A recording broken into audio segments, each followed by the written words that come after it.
Hey, group sales professionals, are you experiencing this too? The rise of the non-professional meeting planner. I've invited hospitality leader Christy White on to explore this topic further. You'll want to see how your hotel can capitalize on this emerging opportunity. Check it out.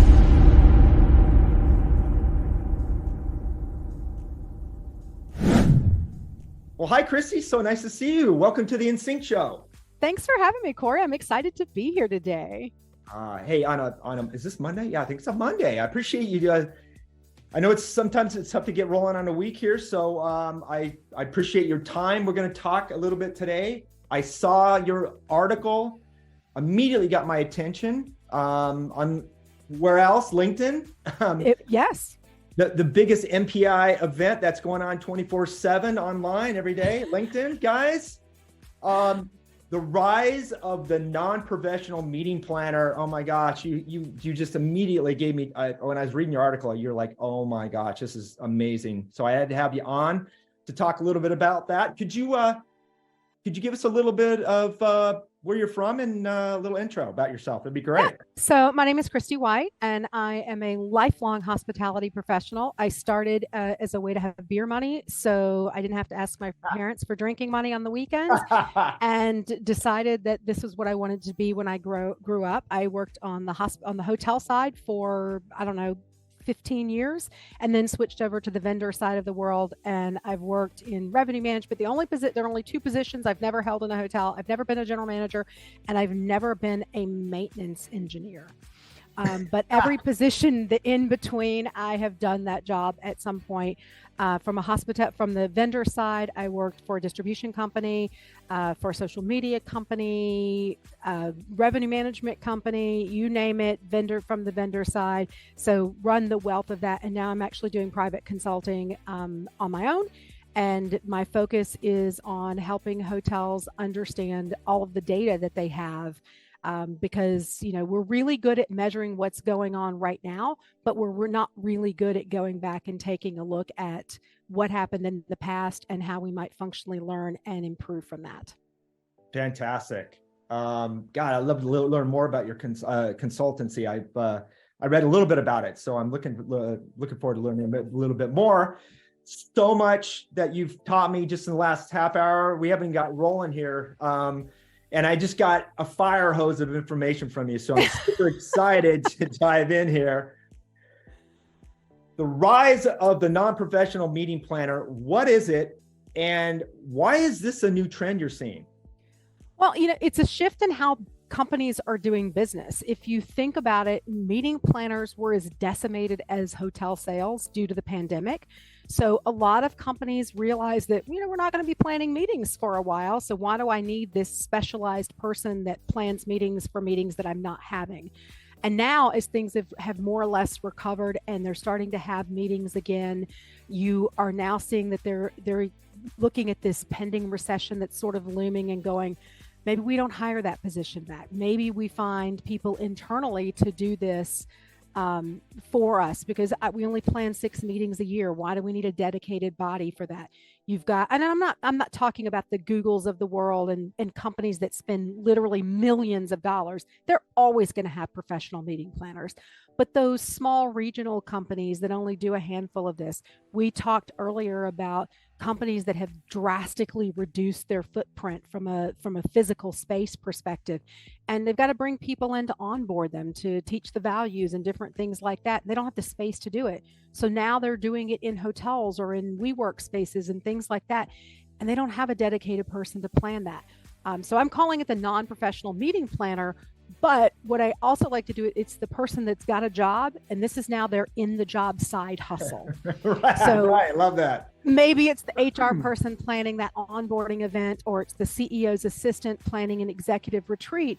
But whoever side hustle this isn't their primary responsibility. And as a result, they're going to need more support from your sales teams in order to be successful. And here's the secret sauce. The seller that makes them look like a rock star is the seller that's going to get their loyalty. Gotcha. And they're going to tell the other members of their team who have this secret side hustle internally as well, that you need to go talk to Cory, because Cory's going to take care of you and make you look like you know everything that you're doing, and you don't. Absolutely. I just read a very interesting article. Planning meetings or an event planner is considered one of the top 5 most stressful positions globally in the world. Could 100%. You imagine if you're an executive administrative assistant, know nothing about meetings, and your CEO comes to you and says, Sally Sue, we've got this corporate retreat coming up. You need to find us a great place and a great way to have this team meeting. Go ahead, go. Yeah. I couldn't imagine the amount of stress that would be on that person's shoulders. So much opportunity to handhold somebody through this process that is not privy to this event or the RFP culture. So do you see this? Is this a permanent shift in what you see? Do you see it ever returning back to what it was? And where are these people starting? I mean, like you said, are they literally going to Google and saying, meeting venue near me? Yeah. Well, and we're assuming that this is the meeting planner planning something in their own city. But a lot of times this may also be a meeting planner planning something that's 12 states away to a place they've never been and they haven't. And guess what? These are non-professionals. They aren't coming to you the way that you're accustomed to. They aren't going through the traditional RFP process or platform. Their preferred platform is Google. It's the Google people. These individuals are more likely to do research and then pick up the phone and make a call.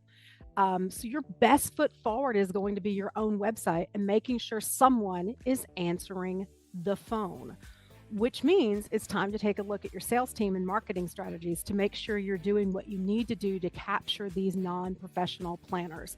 And I think if most people go in and do a quick search, they're going to discover they don't have quite all the tools they think they have on their website to service these individuals. You hit it right on the head. In fact, our very first step in our WIN strategy, WINS, is the website. And you hit a very good point, is if you go to most every hotel websites, it speaks to just the season meeting planner. Yeah. And it makes the assumption that you're there to plan your meeting, right? And upload your RFP, where you could be Sally Sue, the administrative assistant. You go to this website and you're just going, oh my gosh, I don't even know where to start. I see this huge RFP form that's got my social security number on it, my children's date of birth on it. I'm so confused. First street you ever lived on. Yeah. Right. I don't see any help here at all to ask a simple question. I'm gone. I'm leaving. Right. Yeah. And keep in mind that most of these planners are probably not planning 400 and 500 person events. These are the 15 to 40 person events. They may be doing something bigger once a year or something, but their first foray into this is probably something smaller. And they're going to look at the hotels that are close to them. And think about it. If you, and I'm not going to name names, I'm not going to pick on a particular brand, but some of these brands that have multiple different select service properties, flags, and you go on to them and it says, yep, we've got meeting space, but there's no capacity chart. There's no, I can set this number of people this way, this number of people this way. It just says, yep, we've got meeting space. And there's a lot more of them out there than you would actually think. But the other thing to think about is that a capacity chart may not speak to the non-professional meeting planner. They may not understand what classroom style is. They may not understand what banquet rounds are.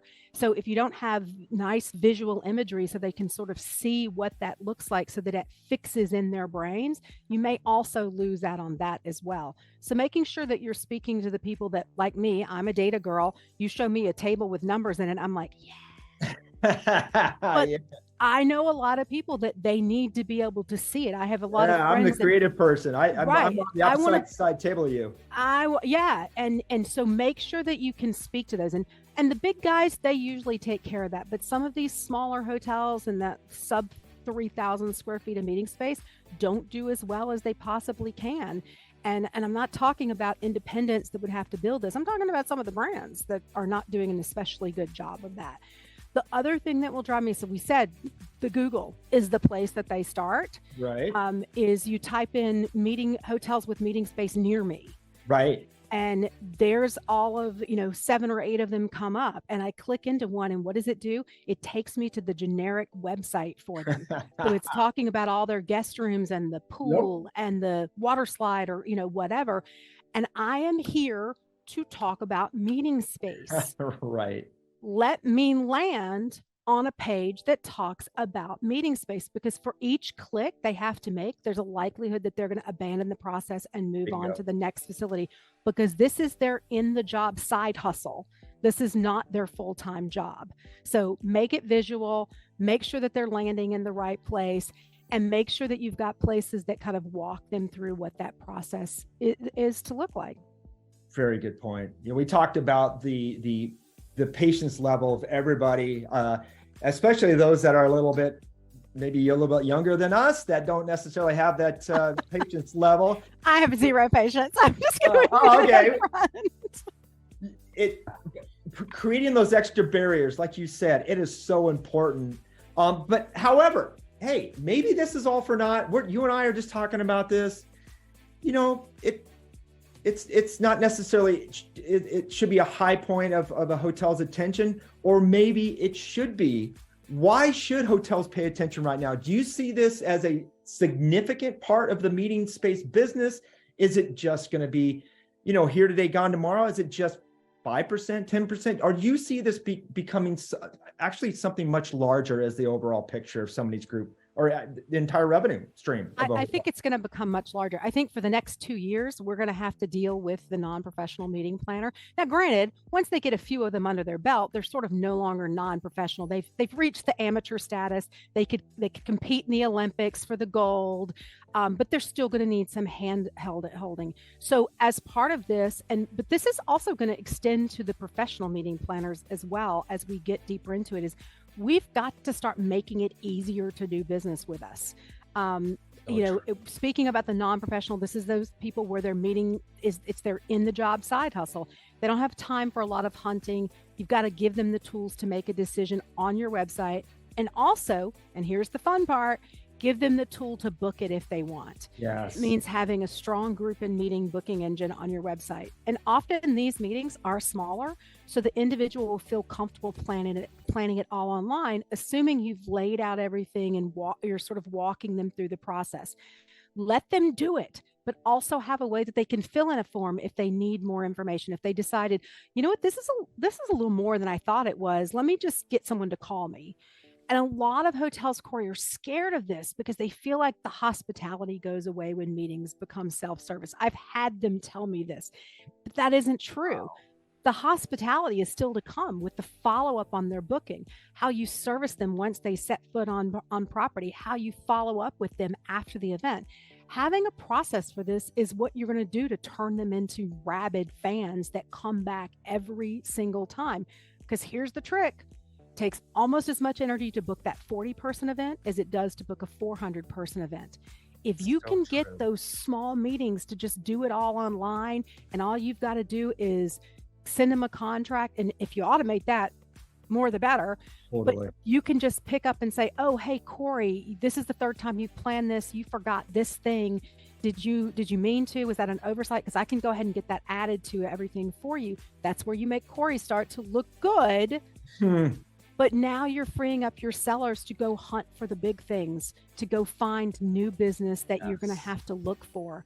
This is how we merge that synergy of good tech and hospitality into the same place. But if you're not getting into it early, you're going to be coming on the back end of this, and you've got to build all those processes while everyone else has already built them. And they're like, why can't you do this?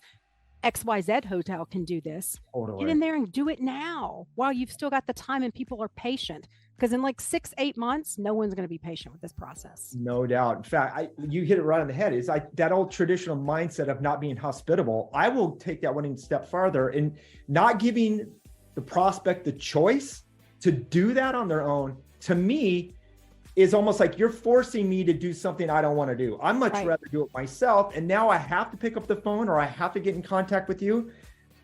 I would go out and venture. That's not being hospitable, right? It's not. And what you do is there's the likelihood that they're just going to hit the back button, go back to their search results, click the next hotel and go, Bingo. oh, this hotel lets me do it online. Totally. Let me just finish that. Here's my credit card. Oh, there are my contracts. Let me DocuSign those and I'm taken care of. So we have to be willing, you and I talked earlier about the 4 generations that are out there in our space right now. You got the tail end of the boomers. Yeah, they probably want to talk to a person because that's just who they are. They don't really embrace it. You think you've got our generation, Gen X. Literally, if I'd ever had to talk to another person, it would be too soon. I get annoyed when I can't book something online that I should be able to, and have booked other brands because their website was down temporarily.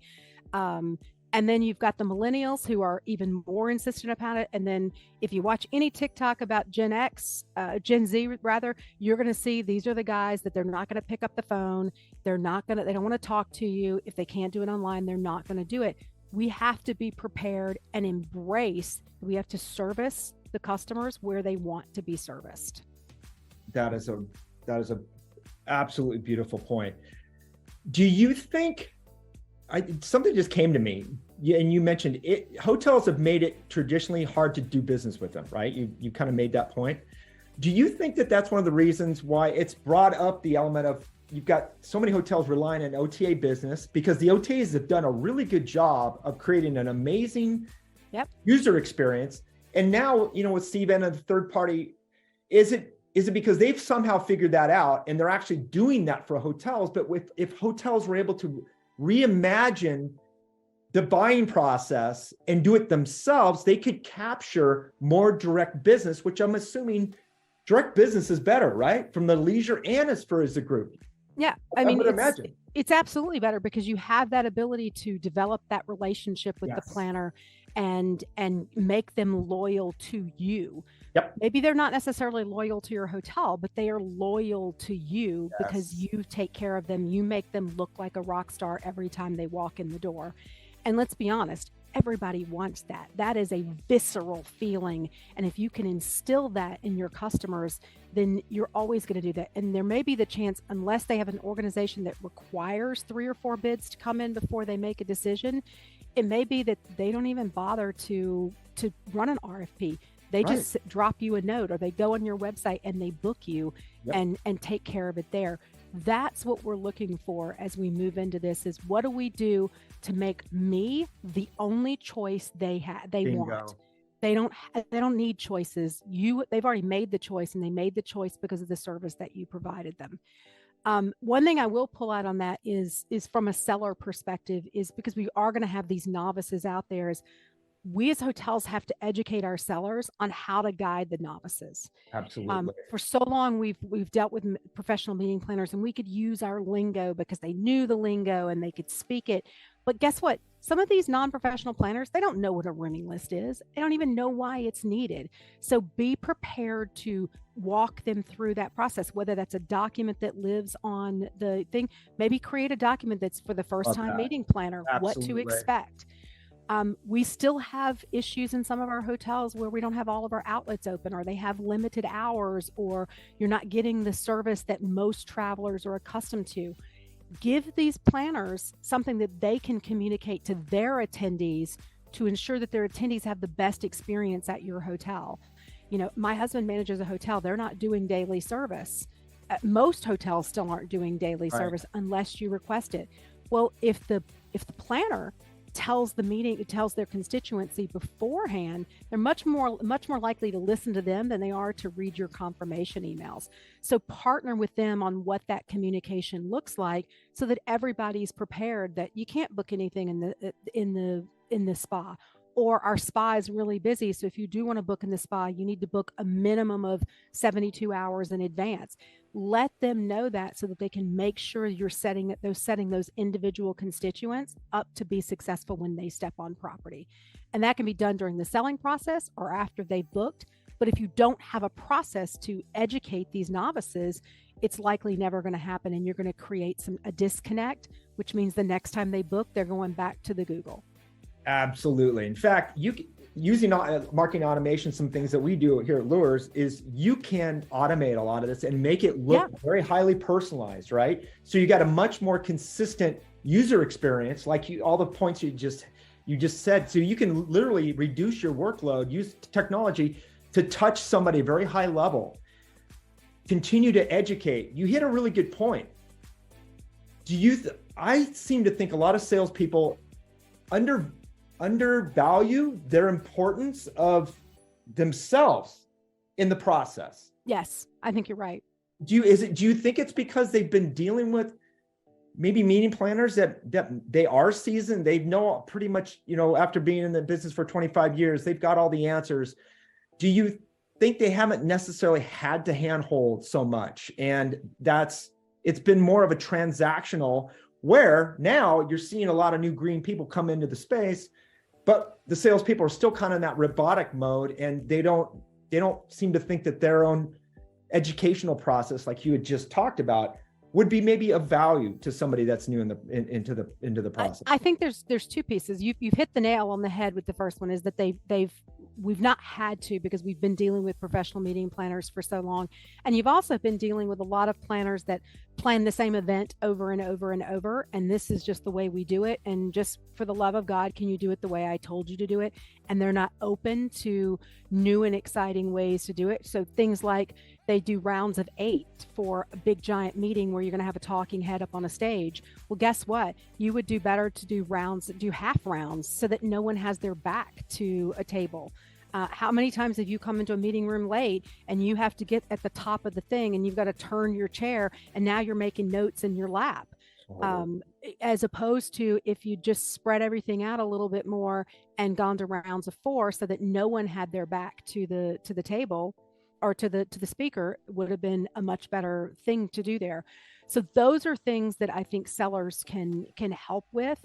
And we're at this unique moment where you have that ability to do that. And I think the experienced planners got a little more open to taking suggestions, because we had the social distancing things, and they had, okay, will this work in your room? And how do I social distance and not make the room just feel awkward?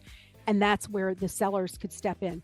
But we have a little slight different problem that may be causing some of this too, is that we laid off a lot of our best sellers. And when we wanted to bring them back, they were like, oh, yeah, no, I remember the way you treated me. Exactly. And I found a job selling big pharma, making 12 times as much money as you paid me.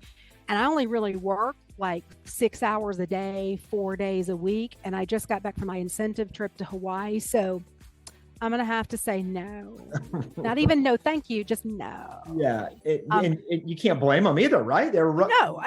More power to them. Right. But part of that means is that we have inexperienced sellers who don't know how to have those conversations. They don't know what the hotel can and can't do, what works and what doesn't work. So we're actually going to have to go in and make sure our sellers understand all of the components and pieces, so that they can be those trusted advisors, versus just being the order taker of just go do it the way I told you to do it. Right. And then also to recognize when you're just going to have to capitulate and do that, and when you can step in and guide more effectively. I love that. That's wise advice. What, as we talked about, earlier on, don't see a lot of hotels talking about any of these new trends. One of the particular, as mentioned, that the rise of the non-professional meeting planner, but also this new shift of in fact, we wrote a blog article regarding the remote culture element. You see these two things converging. Yes.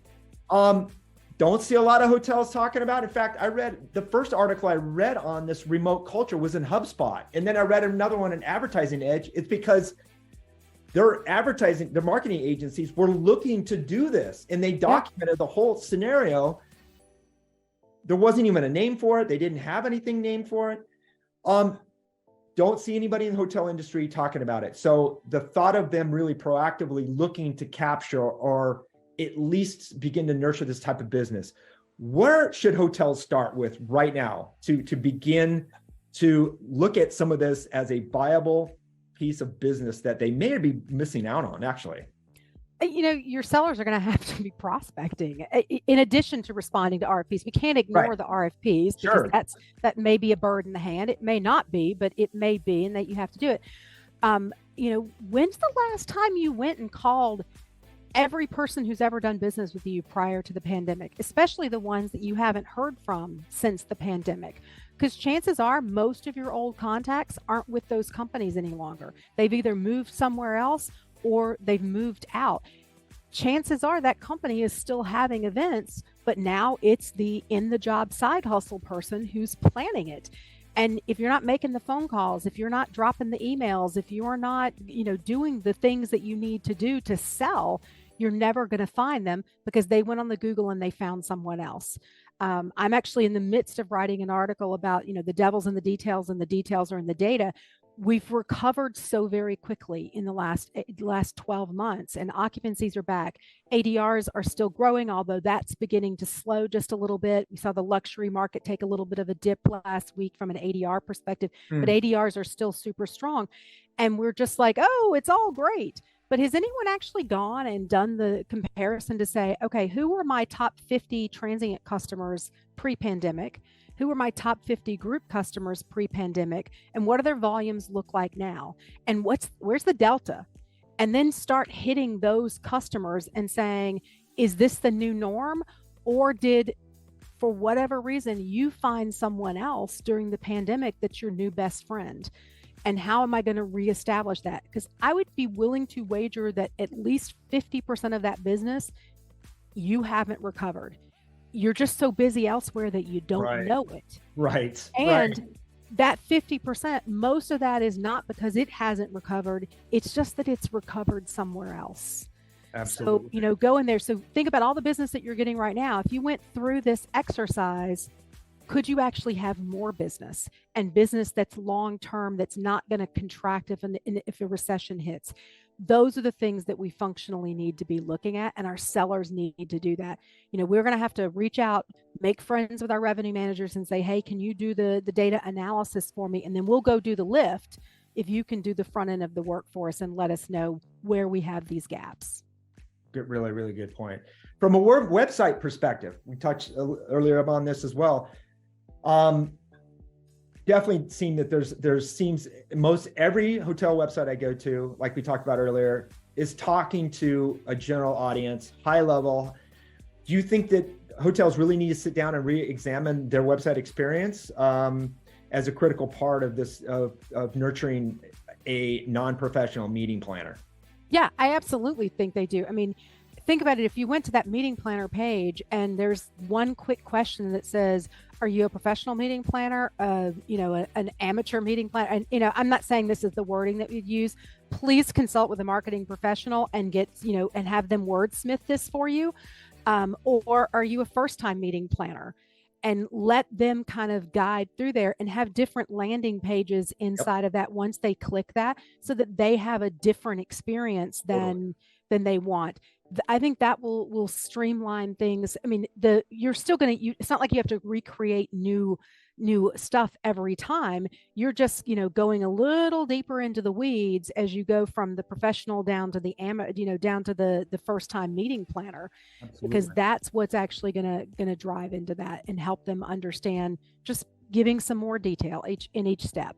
For sure. And I don't see anybody really greeting like they would at the front desk, and that quintessential, that kind of that joke that everybody says, oh, checking in, like your step, everybody says nope, that. just standing here because it looks like you know what, the AC vent's right over me. That's why I'm standing here.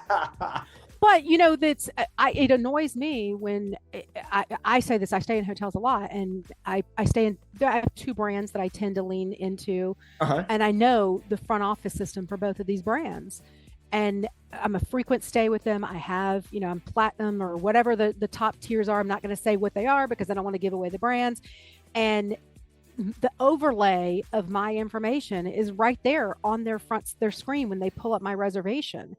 And you get have you ever stayed with this before? and literally, if they just look to the right for 2 seconds, it will say that she stayed in this hotel last week and she stayed in this hotel 27 times in the last, 52 weeks. What a disconnect. It's such a disconnect. Wow. And even sometimes when you're like, yep, I just checked out on Thursday. It's Monday. Oh, well, let me tell you a little bit about, unless it's changed since Thursday, I just want my room key. I was on a plane at 5 a.m. this morning. It's now 7 o'clock at night, and I need to go up and freshen up my makeup to go to dinner. Just throw the key at me. Like literally, you could have just tossed it at me at the elevator, and I would have been a happy person. I've already checked in online. I've done all of that.